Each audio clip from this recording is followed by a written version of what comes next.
Every transfer window, clubs spend fortunes and somehow still leave one glaring hole in the squad. One position where, come April, everyone says, "How did nobody see this coming?" Well, we see it coming. Today, we're going club by club through Europe's giants and naming the one position each of them still needs to fix before this window slams shut. Who they've signed, what's missing, and who they're chasing to fix it. 12 clubs, 12 gaps. Let's get into it.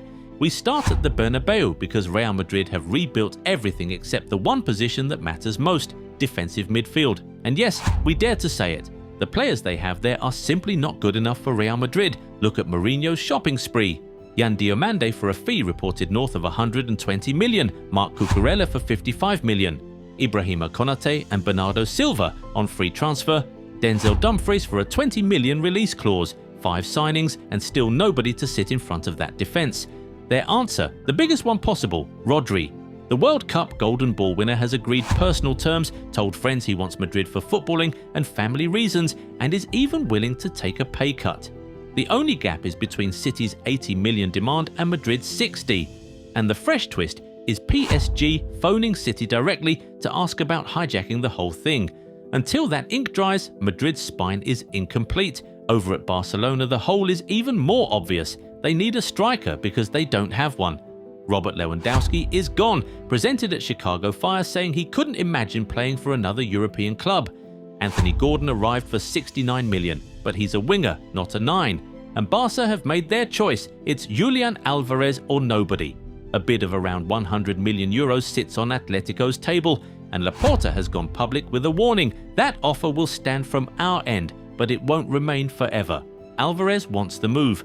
Atletico are raging and expect him back in training on the 10th of August. And the maddest part? A proven 68-goal striker in Vlahovic is sitting there as a free agent, and Barcelona haven't even moved. It's Alvarez or bust.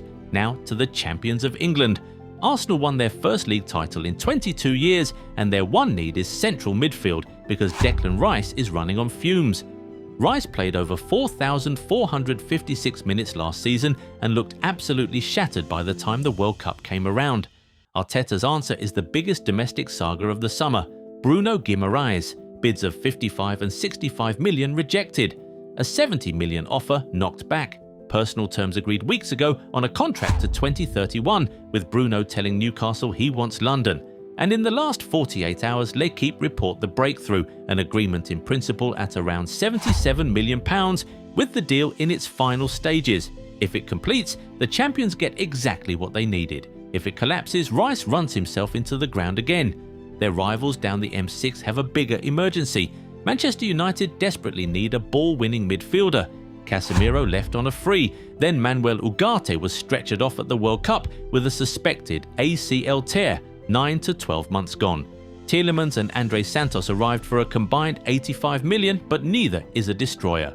The target is Manu Kone, the man Patrick Vieira called the best midfielder in France after he benched Tchouaméni at the World Cup.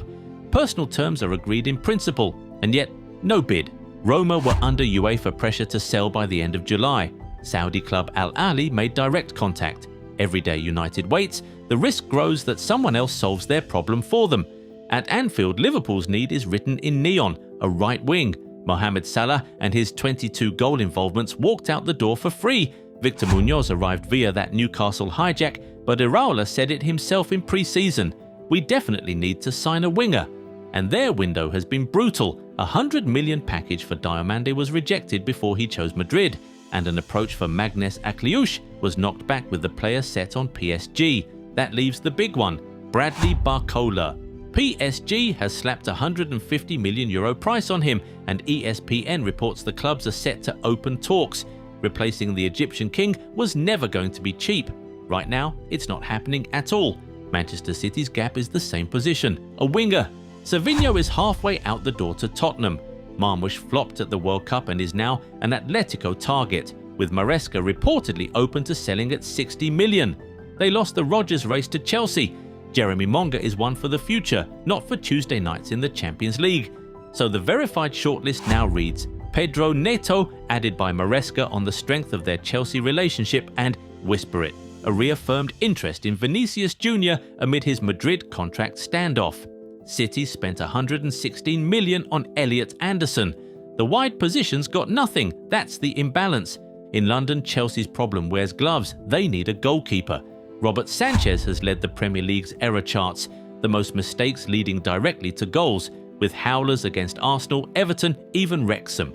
The club explored Mike Maignan and balked at 30 million. They've scouted Roma's Miles Svila. Young Mike Penders remains a project.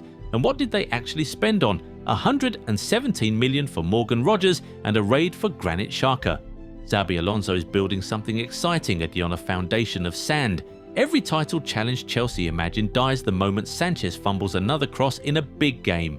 Their neighbours Tottenham need wingers, plural. Son left last summer, and last season the left wing became a graveyard. Kulusevski and Kudus both had long injury spells. Xavi Simons tore his ACL and is out until winter, and the depth options, Tel and Odobert, produced 7 combined goal contributions all season. Spurs have spent over 220 million on Tonali, Fernandes and Van Hecke, but the wide positions are bare. The Rafael Leao dream was real. Italian reports claimed he was ready to say yes, but Romano has poured cold water on it. Leao is not the target, and a Fenerbahce delegation is in Milan instead. The concrete chase is Savinho at around 60 million, with Spurs telling City they won't let talks drag into August. Across the channel, PSG have half fixed themselves.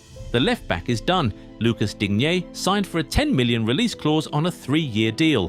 What's missing is the replacement winger. They dithered on Diamanda and Mourinho stole him, prompting that furious official statement. They're selling Barcola by choice, running a manufactured auction at 150 million, which leaves Akliouche 3 bids rejected, Monaco holding out for 50 million, while PSG sit below 40, even though the player has agreed terms and made Paris his priority. The back-to-back European champions are one stubborn negotiation away from starting the season a winger short. In Munich, Bayern have a gap they're pretending doesn't exist, back up to Luis Diaz. They spent big on Saibury and Nathaniel Brown, over 100 million combined. But behind Luis Diaz on the left, nothing. Sport Bild reported Bayern budgeted around 80 million euros for a Diaz backup, and they never signed one. Now Gnabry is injured, Musiala is still working back from that broken leg, and Ebel's latest line is that they're well equipped with teenager Arion Ibrahimovic and Brown, a fullback, as cover. One hamstring twinge for Diaz in October, and this becomes the most expensive unfilled position in Germany. In Turin, Juventus need a striker, and everyone knows exactly who.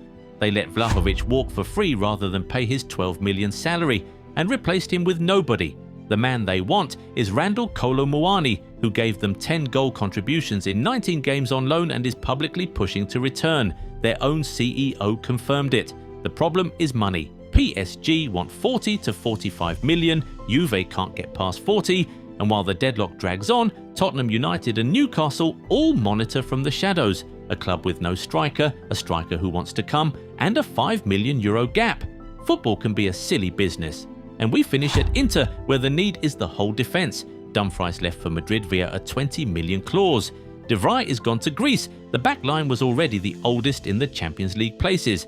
And to be fair, Inter have moved fastest of anyone. John Stones has verbally agreed a free transfer deal until 2028 at around 4 million a year.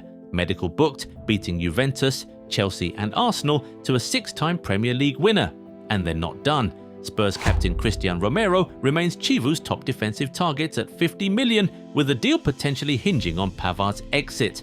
One shrewd free signing down, one World Cup finalist to go. So there you have it. 12 giants, 12 gaps, some being fixed as we speak, some being ignored until it's too late. And that's the truth about transfer windows, guys. It's not about how much you spend, it's about whether you fix the thing that actually costs you points in March. So tell me, which club nails their missing piece and which one bottles it?